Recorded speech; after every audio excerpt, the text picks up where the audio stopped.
Fala galera, Roberto Neto aqui na área e hoje vamos analisar um vídeo do pastor César Cavalcante, onde ele apresenta 10 motivos pelo qual ele virou pós-tribulacionista. E aqui a intenção é descobrir se os seus motivos fazem sentido de fato e se estão verdadeiramente fundamentados nas Escrituras.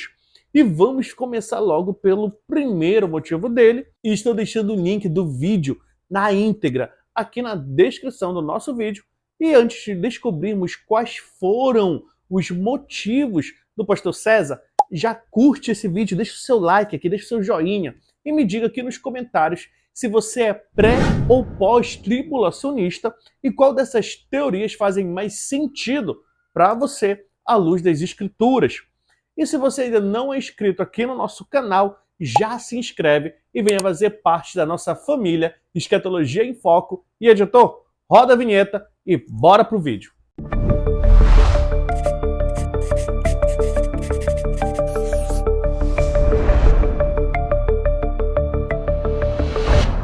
Então, primeira razão pela qual eu deixei de ser pré-tribulacionista. Jesus Cristo nunca disse na Bíblia que sua volta seria secreta. Esse é o primeiro ponto. Jesus nunca disse que a sua volta seria secreta. Mateus capítulo 24, versículo de número 30, que é: então surgirá no céu o sinal do Filho do Homem, e todos os povos da terra prantearão e verão o Filho do Homem chegando nas nuvens com poder e grande glória. E todos os povos da terra. Essa é a volta de Cristo, o retorno de Cristo.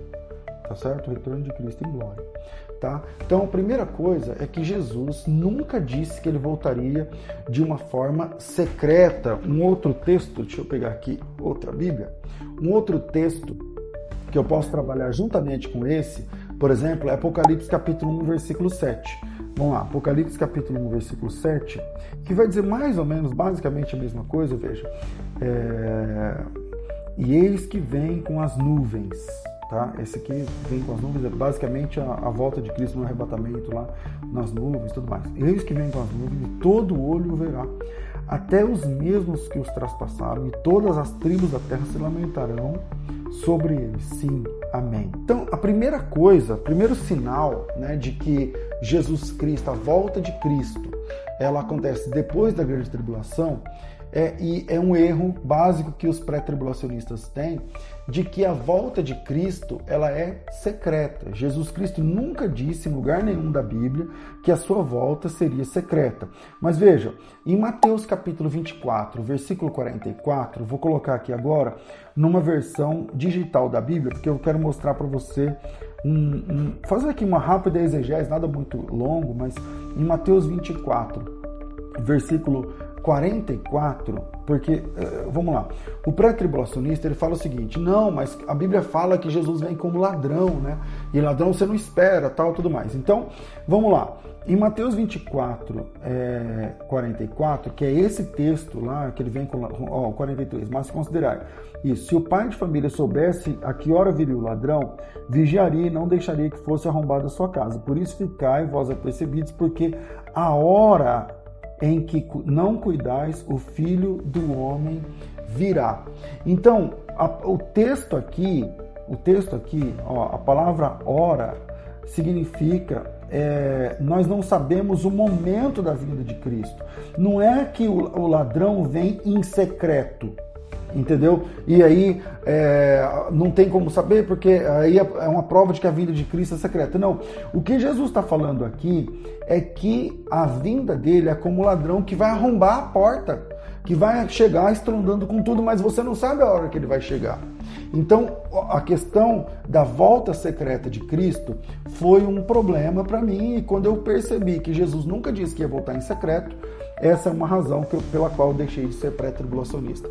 Aqui é um ponto importante que vale destacar, e creio que qualquer pré-tribulacionista sincero precisa concordar com isso. De fato, Jesus nunca ensinou que da sua volta haveria um evento secreto ou que haveria uma divisão em duas partes, uma antes e outra depois da grande tribulação, assim como nenhum dos apóstolos ensinou: Pedro, João, Paulo. Então, de fato, quando Jesus ensina sobre a sua vinda, Ele ensina que é um evento público onde todos os olhos verão. Isso acontece tanto em Mateus 24, como no próprio livro de Apocalipse, capítulo 1, como o pastor César falou. O único ponto que eu discordo um pouco é da interpretação do pastor César em relação à fala de Jesus de que ele vem como um ladrão. Sim, Jesus não vem como um ladrão para a igreja, no sentido de que ele pode vir a qualquer momento para arrebatar a igreja. Nisso eu concordo com o pastor César. Contudo, eu discordo na interpretação dele, que ele diz que Jesus vai vir como um ladrão, quebrando tudo, derrubando tudo e etc e tal. Eu não concordo com essa interpretação. Para mim, eu enxergo Mateus 24 no sentido da vinda de Jesus como um ladrão ser uma forma de juízo contra os ímpios e contra aqueles que não viveram, contra os crentes que não viveram de maneira vigilante, aguardando a vinda do Senhor. Mas eu tenho um vídeo explicando somente esse texto de Mateus, capítulo 24, da vinda de Jesus como um ladrão. Então eu vou deixar um card aqui em cima para você, caso queira entender melhor a vinda de Jesus como um ladrão. Então bora logo pro segundo motivo pelo qual o pastor César Cavalcante se tornou pós-tribulacionista. Razão número 2, coloca aí, número 2. A Bíblia diz que a volta de Cristo e o arrebatamento da igreja só acontecerá depois da revelação do anticristo. Vamos lá. A Bíblia diz que a volta de Jesus e o arrebatamento da igreja só acontecerão depois da revelação do anticristo. Para isso, eu te convido a ler comigo o texto da segunda carta de Paulo aos Tessalonicenses, capítulo 2. Vem comigo aqui no... Ora, irmãos, rogamo-vos pela vinda de nosso Senhor Jesus e pela nossa reunião com Ele, que não vos movais facilmente do vosso entendimento, nem vos perturbeis, quer por espírito, por palavra, ou por epístola, como se viesse de nós, como se o dia de Cristo estivesse perto. Ninguém de maneira alguma vos engane, porque não será assim, sem que antes... O que não será assim? Vamos lá. A volta de Cristo, a vinda de nosso Senhor e a nossa reunião com Ele. A volta de Cristo e o arrebatamento da igreja. Ninguém de maneira alguma vos engane. Não será assim, sem que antes venha a apostasia e se manifeste o homem do pecado e o filho da perdição. Agora veja, muita gente fala assim, não pastor, mas aí é no começo da grande tribulação. Não é. O pré-tribulacionista, ele acredita que quando Jesus arrebata a igreja, fica um tal do governo mundial durante 3 anos e meio, e no fim de 3 anos e meio é que vai ser revelado que aquele é o anticristo. Agora vamos continuar lendo aqui para você ter uma ideia. Não será assim, sem que antes aconteça, venha a apostasia e se manifeste o homem do pecado. A palavra manifestar aqui, essa palavra manifestar no texto grego, é que é o X da questão. Por quê? Vou continuar lendo o texto. O qual se opõe e se levanta contra tudo que se chama Deus ou se adora, de sorte que se assentará como Deus no templo de Deus, querendo parecer Deus. Não vos lembrais dessas coisas que eu dizia quando ele estava convosco? Agora vós sabeis o que o detém para que o próprio tempo seja manifestado, porque já o ministério da iniquidade da injustiça opera somente a um que agora o resiste, até que do meio seja tirado. E então será revelado o iníquo, a quem o Senhor desfará pelo assopro da sua boca e aniquilará pelo esplendor de sua vinda. Quer dizer, então a revelação do anticristo, o anticristo primeiro é revelado para depois a igreja de Cristo ser arrebatada. Então fica muito claro no texto que primeiro a Bíblia diz que o iníquo vai ser revelado para depois, então primeiro é o anticristo e depois vem o arrebatamento da igreja. E o texto termina lá no versículo 15 falando da perseverança dos salvos. Portanto, irmãos, estai firmes e tal, tudo mais, tá? A Bíblia diz que a volta de Cristo e o arrebatamento só acontecerá depois da revelação do anticristo. E aqui é um ponto polêmico. Por quê? Porque o texto de 2 Tessalonicenses geralmente é usado de 2 formas pelo pré-tribulacionismo. A primeira forma é que eles vão dizer que quando Paulo afirmava que existe algo que impede a manifestação do anticristo, esse algo seria a igreja e o Espírito Santo. Portanto, é necessário haver o arrebatamento da igreja antes da grande tribulação e a retirada do Espírito Santo, para que então seja manifesto o anticristo.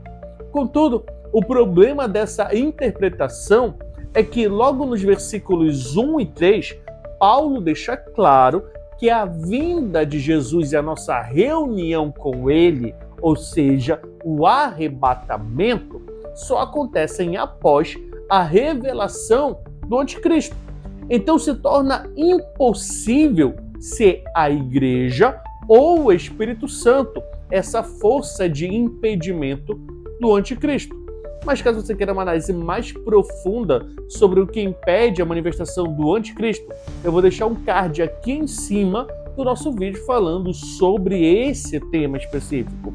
Contudo, a segunda forma que os pré-tribulacionistas interpretam esse texto, e aqui eu preciso ser bem honesto e dizer que não são todos os pré-tribulacionistas que pensam dessa forma, na verdade é uma pequena minoria, mas essa minoria vai defender a ideia de que a palavra apostasia usada por Paulo não seria no sentido de abandono de fé, e sim o sentido de partida ou retirada, sendo assim uma referência ao arrebatamento da igreja.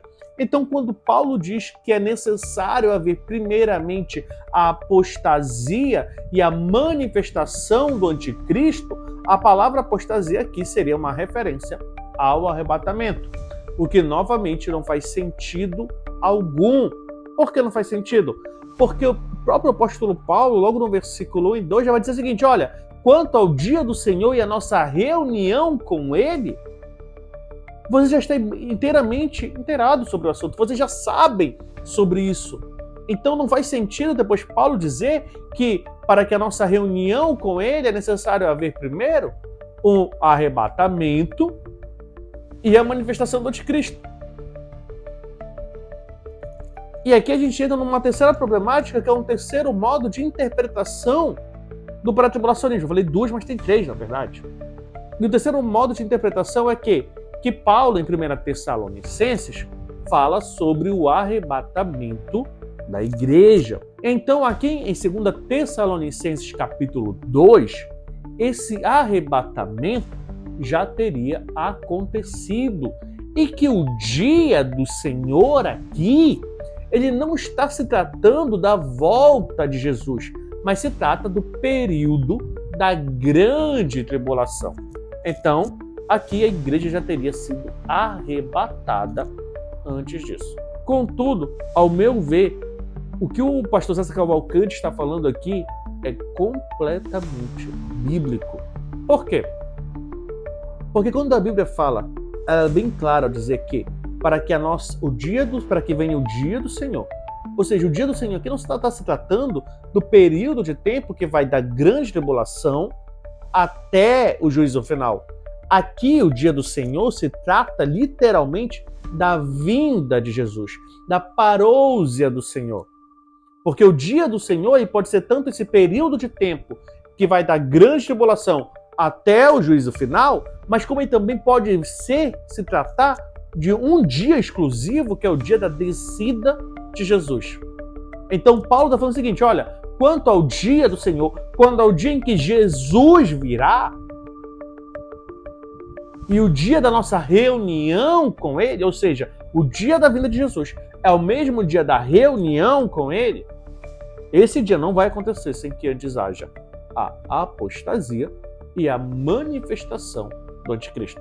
Então Paulo deixa claro para a igreja de Tessalonicenses que ela verá, ou no caso, que nós veremos, que a igreja verá essa manifestação do anticristo, assim como veremos essa apostasia acontecendo, para que então aconteça o dia do Senhor e a nossa reunião com ele, ou seja, o arrebatamento da igreja. Mas também tem um vídeo falando sobre isso aqui no canal, que é justamente sobre se essa palavra apostasia se trata de fato de arrebatamento ou se trata de abandono de fé. Então estou deixando um terceiro card aqui em cima falando sobre esse tema. Bora logo então para o terceiro motivo do pastor César. Terceira razão pela qual eu deixei de ser pré-tribulacionista. É porque essa é muito simples, muito rápida. Não existe nenhum texto na Bíblia que divide a volta de Jesus em dois eventos diferentes. O pré-tribulacionista, ele precisa acreditar que Jesus vai voltar duas vezes. Um de maneira secreta e outro de maneira pública. Mas a Bíblia não diz isso em lugar nenhum. Imagina que eu digo para você o seguinte: eu vou na sua casa, você mora lá no interior, eu vou até a sua casa para buscar, sei lá, seu filho para estudar. Aí eu busco o seu filho. E aí daqui 7 anos, agora é 2020, em 2027, eu volto lá com o seu filho. Quantas vezes eu fui à sua casa? 2. É uma questão lógica, meu Deus do céu. Mas o pré-tribulacionista, ele entende o seguinte: não, Jesus vai vir uma única vez, por quê? Jesus não disse que vai voltar 2 vezes, ele só disse que vai voltar uma vez. Então o pré-tribulacionista precisa dizer o seguinte: Jesus volta uma vez, mas em 2 etapas, em duas... deixa eu lembrar, do jeito que o pré-tribulacionista fala, é uma vinda em 2 fases. Em 2 fases. A primeira fase é secreta, a segunda fase é pública.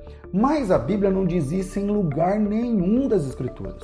De fato, não existe nenhum texto que divida a volta de Jesus em 2 eventos.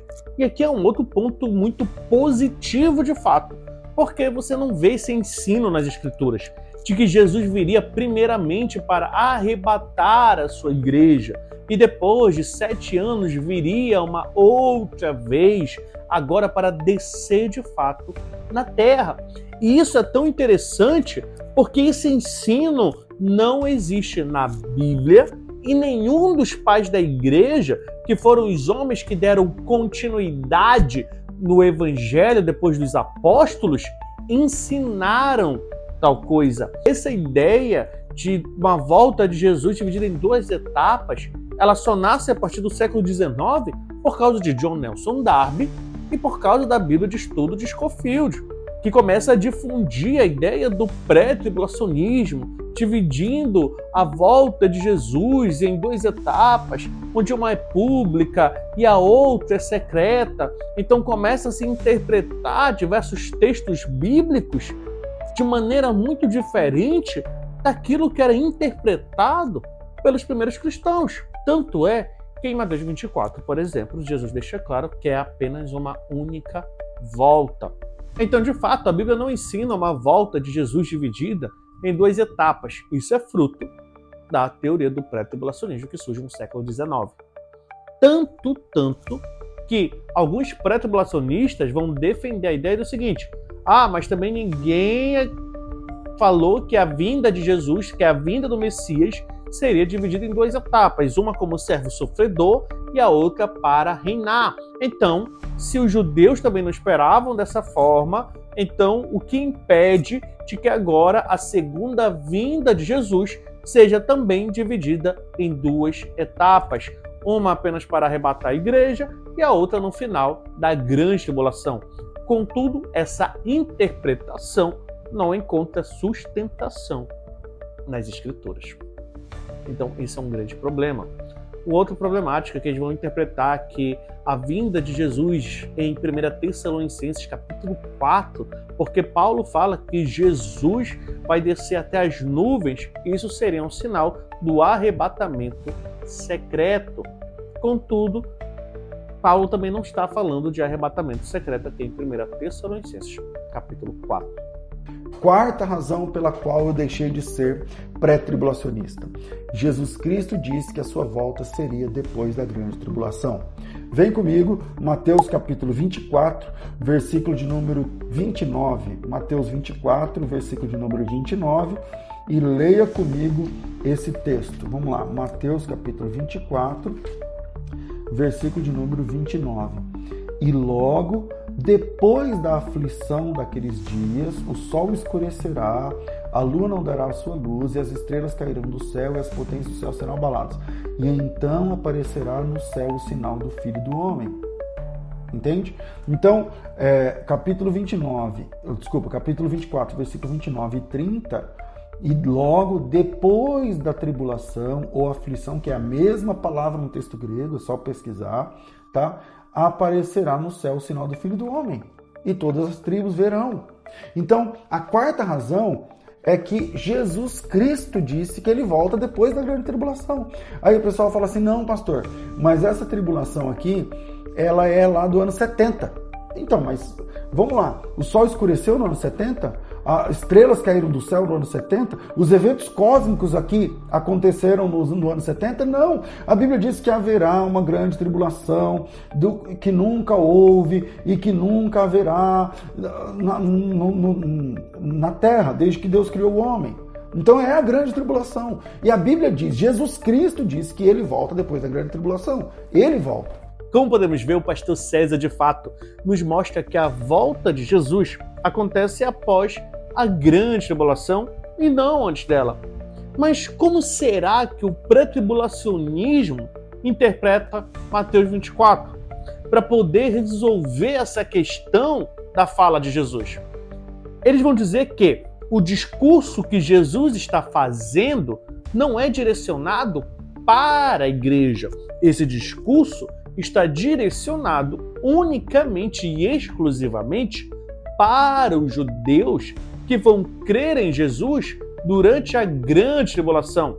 Aos meus olhos, essa forma de enxergar Mateus 24 tem diversos problemas, mas se você quiser uma análise mais profunda de Mateus 24, me conta aqui nos comentários que podemos fazer um vídeo explicando esse texto de forma mais profunda, tanto na visão do pré-tribulacionismo como na visão do pós-tribulacionismo.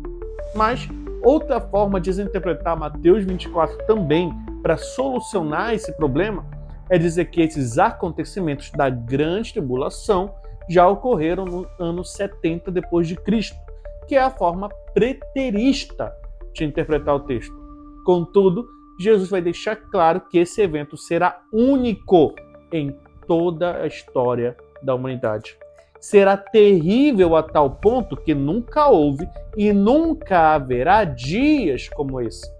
E o que aconteceu no ano 70 com a destruição do templo nem se compara, por exemplo, com o que aconteceu na Segunda Guerra Mundial, com o Holocausto. Mas temos um vídeo aqui no canal abordando os erros da interpretação preterista em relação a Mateus 24, que eu vou deixar também um card aqui em cima para vocês. Mas bora para o quinto motivo agora do pastor César Cavalcante. Quinta razão pela qual eu deixei de ser pré-tribulacionista. Jesus Cristo disse que o arrebatamento da igreja seria depois da grande tribulação. Mesmo texto, vamos lá. Capítulo 24, versículo 29. Depois da aflição, aparecerá no céu o sinal do Filho do Homem. Segue lendo o texto. E todas as tribos da terra se lamentarão, verão o Filho do Homem vindo sobre as nuvens do céu com poder e grande glória. Agora se liga no 31. E ele enviará os seus anjos com rijo clamor de trombeta, os quais ajuntarão os seus escolhidos desde os quatro ventos. Então, volta de Cristo nas nuvens, arrebatamento da igreja. Quem são os escolhidos? Dos quatro ventos da terra. Então, de uma a outra extremidade irão para o céu. Esse é um texto extremamente claro que o pastor César nos apresentou, acerca do momento exato do arrebatamento. Contudo, como já falamos aqui, o pré-tribulacionismo vai defender a ideia de que Mateus 24 é somente para os judeus, que, portanto, essa seria um arrebatamento apenas para os eleitos, que são o povo judeu, o que, por sinal, também considero problemático, já que o pré-tribulacionismo vai defender a ideia de que os judeus que aceitaram Jesus no período da grande tribulação serão os habitantes do milênio e eles não terão corpos transformados. Então, como pode somente judeus que se converteram na grande tribulação serem arrebatados aqui se eles não terão corpos transformados no milênio? É uma questão. Outro ponto que podemos destacar é que se Jesus está falando que recolherá os seus eleitos ao final da grande tribulação e o pré-tribulacionismo ensina que o arrebatamento acontece antes do período tribulacional, então isso significa que teremos dois arrebatamentos? Um para a igreja e outro para aqueles que se converteram durante a grande tribulação, no final dela? É uma pergunta que deixo aqui no ar, para vocês pensarem e responderem aqui nos comentários, caso queiram. Outro ponto importante é que o dispensacionalismo vai trazer uma divisão entre a igreja e Israel, criando dois povos de Deus distintos.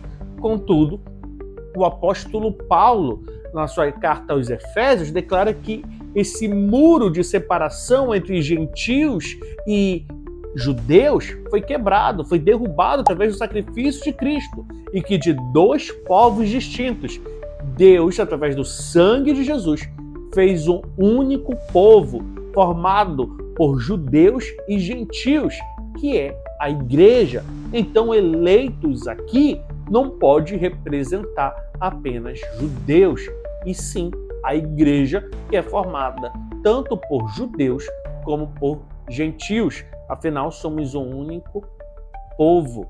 Tanto é que em Romanos capítulo 11, Paulo vai dizer que nós, gentios, fomos enxertados na oliveira, que é Israel. Ou seja, passamos a fazer parte de um único ramo, de uma única planta, de uma única árvore. Israel é a oliveira e nós somos os galhos que foram enxertados nela. Não são duas árvores, não são dois povos, é um único povo debaixo da autoridade de Jesus. Bora para o próximo tópico. O pastor César Cavalcante para descobrir se faz sentido ou não. Sexta razão. Na última taça da ira de Deus, Apocalipse tem 7 selos, 7 trombetas e 7 taças. Claro, acho que quase ninguém faz uma leitura linear disso, né? Você precisa interpretar o texto, enfim, não é o assunto aqui. Mas a última taça ou o último cálice, dependendo da sua versão, a Bíblia diz que as montanhas seriam aplainadas. Quer dizer, na última taça, a Bíblia diz que as montanhas seriam aplainadas. Deixa eu explicar isso e o que isso tem a ver com Cristo. Vamos lá. Apocalipse, capítulo 16, versículo de número 17. E aconteceu que o sétimo anjo derramou sua taça no ar, e o santuário projetou-se uma voz grave que vinha do trono, que se exclamava: está consumado. Imediatamente correram relâmpagos, vozes, trovões e um colossal terremoto. Nunca havia irrompido um terremoto de tão devastadoras proporções quanto esse, desde que o ser humano existe sobre a Terra. A grande cidade foi dividida em 3 partes e as cidades, as nações simplesmente desmoronaram. Deus lembrou-se da grande Babilônia, que fez beber o cálice do vinho, e todas as ilhas, se liga no versículo 20, e todas as ilhas fugiram e as montanhas foram aplainadas. Presta atenção, pastor, o que tem a ver esse montanhas sendo aplainadas? É que lá em Isaías capítulo 40, versículo de número 3, existe uma profecia da chegada do Messias. E nessa chegada do Messias, capítulo 40, versículo 3, vós que clamam no deserto, preparai o caminho do Senhor e endireitai no ermo as veredas para o nosso Deus. Todo vale será exaltado, todo monte ou outeiro será abatido, será aplainado aqui, e tudo que é torcido se endireitará e o que é áspero se aplainará. Esse texto ele tem 2 cumprimentos. Um em João capítulo 3, a voz que clama no deserto é João, e outro em Apocalipse 16, a voz ali é do anjo, o som é de trombeta e os montes todos são aplainados para a chegada de Jesus. De todos os motivos que o pastor César apresentou até agora, esse é o primeiro que para mim não faz sentido como motivo para defender um arrebatamento pós-tribulacional. Por quê? Por mais que o texto seja uma referência à profecia de Isaías da vinda de Jesus, ainda assim esse texto não faz nenhum apontamento para um arrebatamento, seja pré ou pós-tribulacionista. Portanto, esse motivo não me convence e nem faz sentido algum. Mas se fizer sentido para você que está assistindo, deixa aqui nos comentários também. E bora para o próximo motivo. 7ª razão, para esse vídeo não ficar muito longo, pela qual eu deixei de ser pré-tribulacionista. Então eu sempre fui pré-tribulacionista, tal, mas eu deixei de ser lendo melhor a Bíblia, percebendo essas questões. Sétima razão, o quinto selo mostra salvos que foram mortos durante a grande tribulação. Vem comigo em Apocalipse, capítulo de número 6, versículo de número 9, e você vai perceber essa verdade. E havendo aberto o quinto selo, vi debaixo do altar almas dos que foram mortos por amor da palavra de Deus e por amor do testemunho que deram.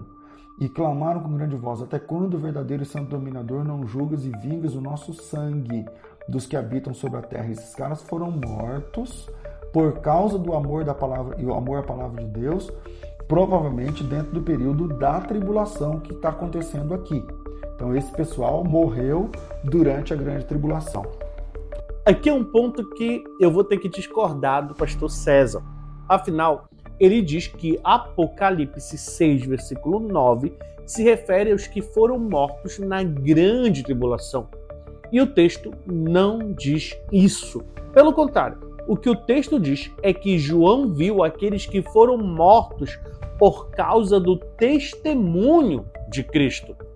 Então, aos meus olhos, eu vejo como uma referência a todos aqueles que foram mortos durante toda a história da igreja, desde os tempos da igreja primitiva até os nossos dias. E se lermos o versículo 11, vamos ver que a esses que foram mortos é falado para eles que eles deveriam aguardar mais um pouco até que se completasse o número de seus irmãos que estavam prestes a serem mortos. Ou seja, o versículo 11 verdadeiramente mostra que haverá irmãos nossos na grande tribulação e que muitos deles serão mortos. Logo, a igreja está na grande tribulação. Afinal, é irmão nosso, é igreja. Mas, se eu fosse usar um texto para fazer a afirmação da presença da igreja na grande tribulação, usaria o texto de Apocalipse, capítulo 7, versículo 13 e 14, que diz: e um dos anciãos me perguntou: estes que estão vestidos de vestes brancas, quem são e de onde vieram? E eu disse-lhe: Senhor, tu sabes. E ele disse-me: estes são os que vieram da grande tribulação e lavaram as suas vestes e as branquearam no sangue do Cordeiro. Então, apesar de discordar do texto que ele apresentou inicialmente, eu concordo que haverá santos na grande tribulação e, portanto, considero como um motivo válido para o pós-tribulacionismo. Embora para... É oitava ou é nona razão agora? Já me perdi nessa matemática. Me perdi feio. Bora pro próximo motivo dele. É melhor, a gente esquece essa contagem. Oitava razão pela qual eu deixei de ser pré-tribulacionista. Deus permitiu ao dragão, lá em Apocalipse capítulo 13, lutar contra os santos que estavam na grande tribulação e vencê-los. É muito interessante esse texto. Apocalipse capítulo 13, vem comigo aqui na Bíblia, versículo de número 7. Apocalipse 13, versículo de número 7. E foi-lhe permitido, só um pouquinho antes, e abriu sua boca em blasfêmias contra Deus para blasfemar contra o seu nome e do seu tabernáculo e dos que habitam no céu. Essa besta fala blasfêmias sobre Deus. Versículo 7. Foi-lhe permitido fazer guerra aos santos e vencê-los. Quem são os santos? Quem são os santos? É o pessoal que não foi arrebatado. Não, eles não têm nada de santos. Então, qual é a razão? Essa é a oitava, né? Oitava razão. Deus permitiu ao dragão, a besta, fazer guerra contra os santos e vencê-los. Quer dizer, esse pessoal foi morto, dando testemunho de Cristo, e Deus permitiu que eles morressem na batalha dentro da grande tribulação. Deu-lhe poder sobre toda a tribo, Deus deu poder para o dragão, toda tribo, língua e nação. E adoraram todos que habitavam sobre a terra, esses cujos nomes não estão escritos no livro da vida do Cordeiro que foi morto desde a fundação do mundo. Entendeu? Então, essa é a 8ª razão pela qual eu deixei de ser pré-tribulacionista. Aqui é um ponto de muita discordância. Por quê? Porque os defensores do pré-tribulacionismo vão dizer que como pode a igreja ser derrotada pelo anticristo se ela é vitoriosa? Isso é ir contra a natureza da igreja. E esse é um argumento do pré-tribulacionismo que é muito válido. Não tem dúvidas acerca disso. A igreja, de fato, é vitoriosa por causa de Cristo. Contudo, isso não impede que ela seja morta e martirizada. Por exemplo, quando o Império Romano lançava no Coliseu os nossos irmãos para serem devorados por leões, naquele momento, de um ponto de vista humano, natural, eles estavam sendo vencidos, derrotados? Estavam, simples assim. Mas isso não muda a natureza de que eles venceram, porque não negaram a Cristo. Não muda o fato de que eles venceram, porque quando Cristo voltar e se assentar no trono, eles vão ressuscitar e governar com Cristo. Então, o fato do anticristo pelejar contra os santos e os vencer por um tempo não muda a natureza vencedora e gloriosa da igreja. E para não ficar somente nas minhas palavras acerca desse assunto, eu vou citar aqui uma frase do George Elton Led, do seu livro As Últimas Coisas. Eu vou deixar o link também para quem quiser adquirir esse livro aqui. Ele vai falar na página 87 da seguinte forma: no entanto, ao outro lado da imagem, no capítulo 15, João vê os mártires em pé, ao lado do mar de vidro, diante do trono de Deus com harpas de Deus nas mãos. São eles que venceram a besta e sua imagem. Apocalipse 15, 2. E ele vai dizer: a besta os venceu no martírio, mas no mesmo martírio eles venceram a besta, pois ela era totalmente incapaz de fazê-los negar a Cristo. Esta é a vitória deles. Vou abrir um parêntese. Esta é a vitória da igreja. Lealdade a Cristo na grande tribulação. A igreja não deixa de ser vitoriosa porque está sendo martirizada. Ela continua sendo vitoriosa porque mesmo diante da morte, ela não nega ao seu Senhor. E bora para o próximo tópico. 9ª razão, e a gente vai terminando aqui, vou terminar em 10 ou 11, sei lá. A igreja da grande tribulação recebe um lugar privilegiado no livro do Apocalipse. Apocalipse capítulo 7, eu já mostrei o capítulo 6, né, pessoas que foram mortas na grande tribulação, mas aqui no capítulo 7, versículo de número 9, diz assim, ó: depois dessas coisas olhei e eis aqui uma multidão, a qual ninguém podia contar, de todas as nações, tribos, povos e línguas, que estavam diante do trono perante o Cordeiro, trajando vestes brancas com palmas nas mãos, e clamavam com grande voz, dizendo: salvação ao nosso Deus que está sentado no trono e ao Cordeiro. E todos os anjos estavam ao redor do trono, e dos anciãos e dos 4 animais se prostraram diante do trono, dizendo amém, louvor. E um dos anciãos me falou, dizendo: estes que estão vestidos de vestes brancas, quem são? De onde vieram? E eu lhe disse: Senhor, tu sabes. E ele me disse: estes são os que vieram de grande tribulação, lavaram suas vestes e as branquearam no sangue do Cordeiro.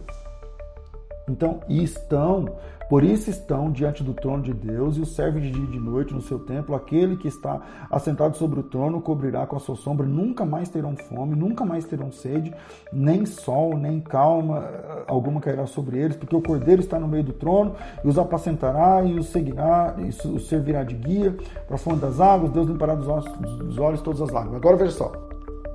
Esses caras, esse pessoal de toda tribo, língua, povo e nação, eles estão diante de Deus num lugar de privilégio, eles estão diante do Cordeiro, e o Cordeiro se assegurará que eles nunca mais terão fome, nunca mais terão sede.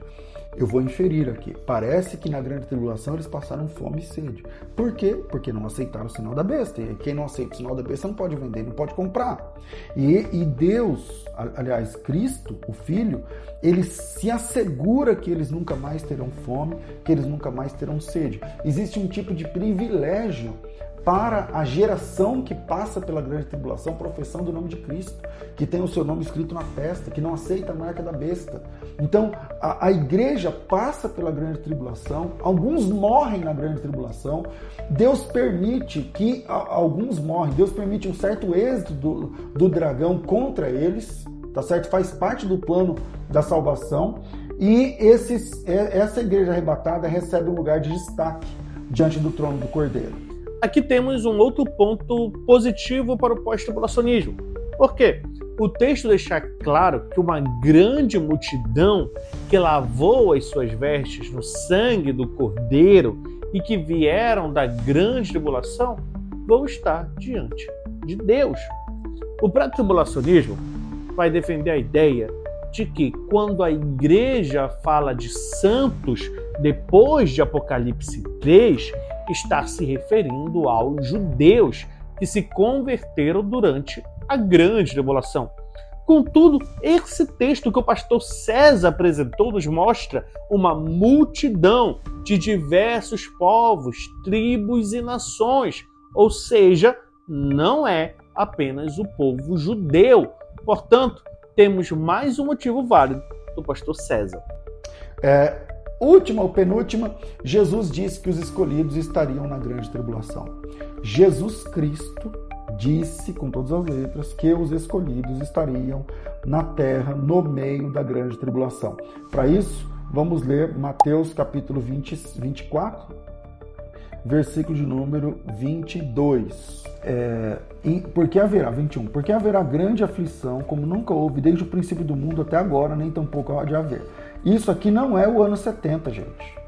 Não é o ano 70. É uma tribulação que nunca houve nem nunca vai haver. Essa é a grande tribulação. E se aqueles dias não fossem abreviados, nenhuma carne se salvaria. Mas por causa dos escolhidos, aqueles dias serão abreviados. Os escolhidos estão dentro da grande tribulação, tá? Mais uma vez, voltamos para Mateus 24. E aqui, como já citamos anteriormente, entramos na problemática da interpretação pré-tribulacionista que vai defender a ideia de que esse capítulo é exclusivamente para o povo judeu no período da grande tribulação. Mas bora levar essa interpretação em consideração. Se Mateus 24 é um texto para o povo judeu e não para a igreja de fato, então precisamos ser honestos e admitir que isso significa que a igreja nunca irá cumprir a grande comissão. Afinal, o evangelho alcançará todas as nações justamente no período da grande tribulação. E isso significa outra coisa, que quem cumprirá a grande comissão será o povo judeu. E agora tem um detalhe. Isso significa que em 2000 anos de história da igreja, com a presença do Espírito Santo, não conseguiremos pregar o evangelho de maneira global. Contudo, em apenas 7 anos, de acordo com o pré-tribulacionismo, o povo judeu, sem a presença do Espírito Santo, porque o Espírito Santo terá sido removido da terra, como a doutrina pré-tribulacionista ensina, conseguirá pregar o evangelho e cumprir a grande comissão. Aí eu te pergunto, isso faz sentido para você? Sinceramente, faz sentido que o povo judeu cumpra a grande comissão sem a presença do Espírito Santo, segundo o dispensacionalismo clássico? Porque a igreja em 2000 anos com o Espírito Santo não conseguiu? Me responda aqui nos comentários. Logo, é válido mais uma vez essa afirmação do pastor César. E com isso, vamos para o último motivo. Última razão, era para ser 10, mas virou 11, né? Última razão pela qual eu me tornei pós-tribulacionista. O arrebatamento e a ressurreição de Jesus acontecem ao soar da última trombeta.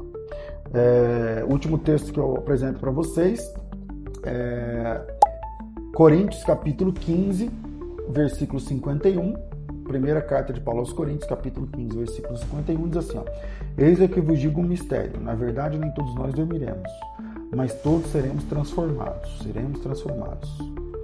num momento, no abrir e fechar de olhos. Ele está dizendo, nem todo mundo vai morrer, nem todos dormiremos, mas seremos transformados. A transformação é na hora do arrebatamento.